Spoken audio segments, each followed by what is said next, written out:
कभी ऐसा हुआ है तुम अपनी क्लासरूम में एंटर कर रहे हो और ऑपोजिट साइड से कुछ लड़के आ रहे होते हैं, उनमें से एक से हल्का सा टकरा गए, लेकिन सामने वाला बांदा ऐसे रिएक्ट करता है जैसे तुमने जानबूझकर किया हो। वो गाली देता है और तुम्हें मारने की कोशिश करता है। उसके पीछे उसके 3-4 दोस्त खड़े होते हैं जो उसे सपोर्ट कर रहे होते हैं और तुम्हारी बेइज्जती का मजा ले रहे होते हैं। तुम कामली बात करने की ट्राई करते हो, लेकिन वो सुनना ही नहीं चाहते। सामने पूरा ग्रुप होता है, ना तुम फाइट कर सकते हो और ना ही वहां से भाग सकते हो। सब देख रहे होते हैं और हंस रहे होते हैं और तुम्हें बेइज्जती फील होती है। नेक्स्ट डे क्लास में सब बोलते हैं, तेरी तो फट गई, तू कुछ बोल भी नहीं पाया, तू तो नामर्द है। इवन गर्ल्स तक तुम्हें वीक समझने लगती हैं। लेकिन आज के इस वीडियो के बाद तुम्हें ऐसी सिचुएशन दोबारा फेस नहीं करनी पड़ेगी, क्योंकि आज मैं तुम्हें सिखाऊंगा कैसे 1 से लेकर 4 लोगों के प्रेशर में भी स्मार्ट, काम और कंट्रोल के साथ खुद को डिफेंस करना है, बिना पैनिक के, बिना ओवर रिएक्शन के और बिना अननेसेसरी रिस्क लिए। एंड कैसे तुम अपनी टेस्टोस्टेरोन का यूज करके नेचुरली स्ट्रांग बन सकते हो, जिससे कोई भी तुमसे पंगा लेने से पहले 100 बार सोचेगा। कमेंट में लिखो I am ready and let's start the video. सबसे पहले एक बात याद रखना, हर प्रॉब्लम का सोल्यूशन फाइट नहीं होता। एक असली वॉरियर तब तक नहीं लड़ता जब तक उसका सब्र टूट न जाए। अगर तुम शांति से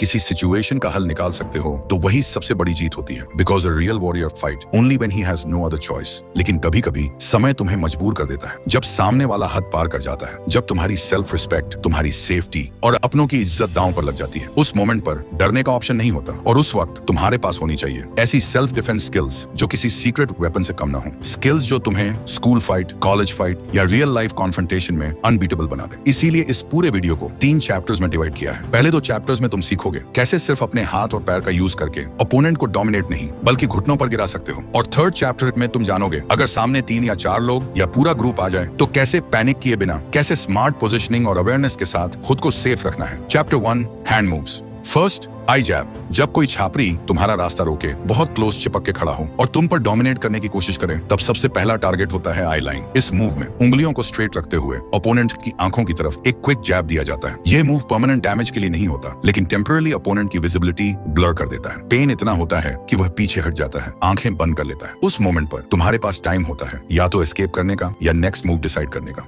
सेकंड, थ्रोट स्ट्राइक।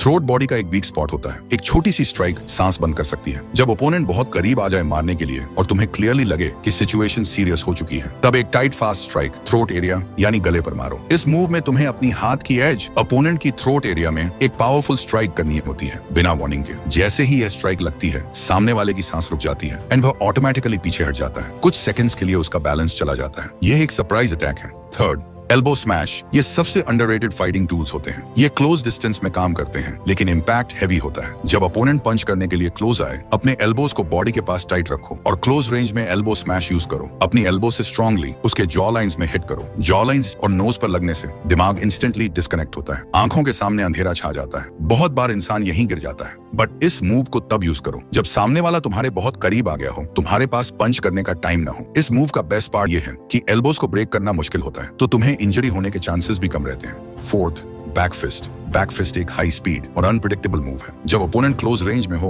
और तुम्हारा हाथ ऑलरेडी गार्ड पोजीशन में हो, तब तुरंत नकल्स की बैक साइड से फेस या साइड एरिया की तरफ स्नैप मूवमेंट में हिट करो। यह मूव अनएक्सपेक्टेड होता है, इसलिए ओपोनेंट गार्ड नहीं कर पाता। इससे तुम्हें तुरंत स्पेस क्रिएट करने का चांस मिलता है। तुम्हारी फिंगर्स ओपन नहीं होती, इसलिए तुम जल्दी से वापस आ सकते हो। यह मूव क्लोज कॉम्बैट में बहुत ही इफेक्टिव है जब तुम्हें क्विकली रिएक्ट करना हो। बस एक बात याद रखो, हमेशा रिस्ट टाइट रखो, वरना खुद को इंजरी हो सकती है। Fifth, palm strike. इस मूव को तब यूज करो जब ओपोनेंट बिल्कुल सामने हो और ओपन हो। तुम्हें एक स्ट्रॉन्ग पाम स्ट्राइक उसके अपर बॉडी की तरफ देना होता है ताकि वह और बैलेंस हो जाए। अगर ओपोनेंट के पीछे वॉल हो तो इम्पैक्ट और भी ज्यादा इफेक्टिव हो जाता है। इस मूव को पावरफुल बनाने के लिए डेली एक्सप्लोसिव पुशअप्स करो। अगर बिगिनर हो तो नॉर्मल पुशअप्स से स्टार्ट कर सकते हो। 6, फोरआर्म ब्लॉक एंड पंच। ये move hand to hand combat में सबसे बेस्ट माना जाता है। इस मूव से तुम अपने आप को ओपोनेंट के पंचेस से भी बचा सकते हो और साथ ही काउंटर प्रेशर भी बना सकते हो। एक फोर आर्म से ओपोनेंट के पंच को ब्लॉक करो और दूसरे हाथ से फेस पर पंचेस मारो। प्रैक्टिस के लिए डेली 1 से 2 मिनट शैडो पंचिंग करो। इमेजिन करो कोई तुम पर अटैक कर रहा है और उस सिचुएशन को विजुअलाइज करके प्रैक्टिस करो। 7, एल्बो स्ट्राइक। इसका यूज तब करो जब कोई तुम्हारा कॉलर पकड़ ले या बहुत क्लोज आ जाए। एक पावरफुल एल्बो स्ट्राइक उसके सर पर मारना है। इसका एक ही अटैक काफी है ओपोनेंट को गिराने के लिए। इसकी प्रैक्टिस के लिए तुम एल्बो शैडो फाइटिंग कर सकते हो ताकि टाइमिंग और कंट्रोल बेटर हो। Chapter 2, legs moves. First, straight front kick. Suppose करो कोई सीधा तुम्हारी तरफ दौड़ के आ रहा है तुम्हें मारने के लिए। इस मोमेंट पर स्ट्रेट फ्रंट किक का यूज डिस्टेंस क्रिएट करने के लिए होता है। तब आपको अपना पूरा स्ट्रेंथ लगाकर उसकी चेस्ट पर एक किक मारना है जिससे आपका ओपोनेंट दूर जाकर गिरे। इसका मेन गोल होता है ओपोनेंट को ऑफ बैलेंस करना और तुम्हें एस्केप का चांस देना। इस मूव की प्रैक्टिस के लिए तुम पंचिंग बैग या वॉल के सामने बैलेंस और स्पीड पर काम कर सकते हो। बेसिकली तुम्हें अपने पैर को कंट्रोल के साथ फास्ट और स्टेबल मूवमेंट में यूज करना सीखना होता है। Second, groin kick.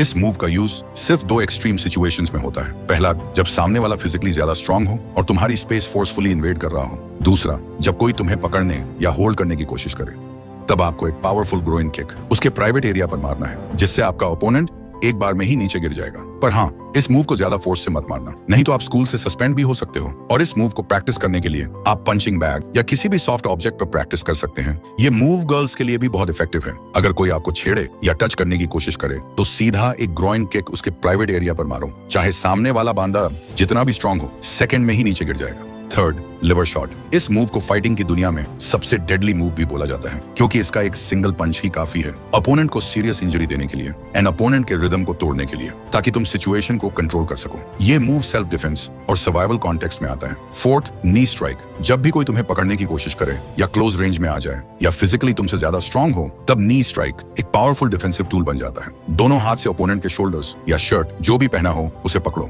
और अपने घुटने को टाइट करके उसकी स्टमक, चेस्ट या ग्रोइन एरिया में जोर से मारो। वह दर्द से चिल्लाएगा या गिर जाएगा, चाहे ओपोनेंट तुमसे हेवी हो। यह मूव तब भी इफेक्टिव होता है क्योंकि यह लेवरेज और टाइमिंग पर बेस्ड होता है, ना कि सिर्फ स्ट्रेंथ पर। Chapter 3, group fight. ये सारे सेल्फ डिफेंस मूव्स तभी प्रॉपर्ली वर्क करते हैं जब सामने एक या दो लोग हों। पर अब सोचो, अगर सामने 3, 4 या उससे भी ज्यादा लोग हो जाएं तो क्या होगा? इमेजिन करो, तुम स्कूल से घर जा रहे हो और सडनली देखते हो कि 4 से 5 लोग तुम्हारा वेट कर रहे हैं जिनसे तुम्हारा स्कूल में फाइट हुआ था। अब खुद से एक सवाल पूछो, ऐसी सिचुएशन में तुम क्या करोगे? अगर तुम सोच रहे हो कि मैं अकेले ही सबको हरा दूंगा तो तुम गलत सोच रहे हो। ये कोई मूवी का सीन नहीं है जहां एक बांदा पूरी गैंग को हरा देता है। रियल लाइफ में सर्वाइवल जीत से ज्यादा इंपॉर्टेंट होता है। तो अगर फाइट नहीं करनी तो फिर करना क्या है? इसके लिए तुम्हें सिर्फ 2 चीजों पर फोकस करना होगा।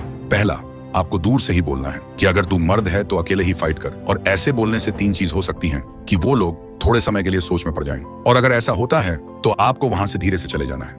दूसरा, अगर उनमें से सिर्फ एक बंदा आगे बढ़ता है तो तुम्हें पहले बताए गए सेल्फ डिफेंस मूव्स का यूज करके खुद को डिफेंस कर सकते हो। तीसरा, अगर वो लोग कायर की तरह एक साथ आपको मारने के लिए आए तो तब ऐसी सिचुएशन में कभी भी फाइट नहीं करना है। तब आपको अपने हाथों में वो मिट्टी या धूल लेकर उनकी आंखों पर मार देना है जिससे वो लोग कुछ समय के लिए ब्लाइंड हो जाएं। तब तक आपको वहां से भाग जाना है। Bonus tips. अब समझो क्यों आप हमेशा स्कूल में बुली होते हो। तो इसके 2 सबसे बड़े कारण हैं। आपको अपना सेल्फ डिफेंस करना नहीं आता था, इसी बात का फायदा ये बुली करने वाले उठाते थे। लेकिन आज इस वीडियो में तुम सेल्फ डिफेंस करना सीख गए। लेकिन एक और रीजन है जिससे लोग आपको सबसे ज्यादा कमजोर मानते हैं, वह है स्कूल में हमेशा अनकॉन्फिडेंट रहना। इसलिए कोई भी आपको कुछ करने से पहले एक बार भी नहीं सोचता। और अनकॉन्फिडेंस डायरेक्टली कनेक्टेड है आपकी बॉडी लैंग्वेज से। आप कैसे चलते हो, बैठते समय आपकी बॉडी पोस्चर कैसी है, बात करते समय हाथों का कैसे यूज करते हो, ये सब कुछ मैटर करता है आपको डोमिनेंट या वीक दिखाने के लिए। तो अगर आप चाहते हो कि आपके अंदर भी एक ऐसी बॉडी लैंग्वेज अनलॉक हो जिससे सामने वाला बंदा आपको बुली करने की हिम्मत भी ना करे, तो इसके लिए आपको चाहिए एक फुल बॉडी लैंग्वेज गाइड जिसका फुल प्रोसेस स्क्रीन पर दिए हुए वीडियो में डिटेल्स में एक्सप्लेन किया है। क्लिक करके देख सकते हो। और हाँ, मैं तुमसे वहीं मिलूंगा।